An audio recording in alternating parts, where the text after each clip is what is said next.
Samsung gave us a full rundown of the Galaxy Ring at its Unpacked event on July 10th.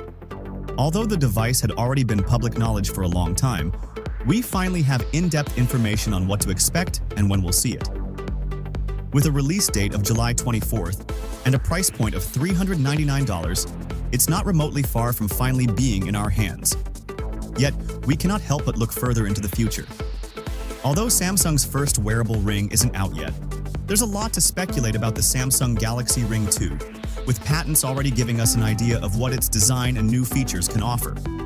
There's no confirmation on what the Samsung Galaxy Ring 2 will look like, but thanks to Samsung's patents, we have the most information on this category. As discovered by 91 Mobiles, images in a Samsung patent published in May showcase two whole new Galaxy Ring designs. Whereas the original Samsung Galaxy Ring features a simple circular shape, this curious device has a straightened-out top resembling a thick signet ring. Rather than having a signet at the top, it might be a display. Beyond this fascinating signet design, these patents reveal another version of the Galaxy Ring. This version has two displays acting as the ring's outer shell.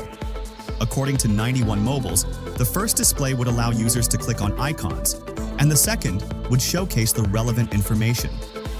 We see a display with symbols on the left and right side of the physical ring itself. Some example icons shown are for battery life, an unlock icon, chat messages, email, maps, and what looks like a camera. These documents also apparently cite a total of 65 ring sizes in the United States. Stay tuned to get the latest news and updates about the next Samsung Smart Ring, and don't forget to click on the bell. Otherwise, you may not receive notification when I upload.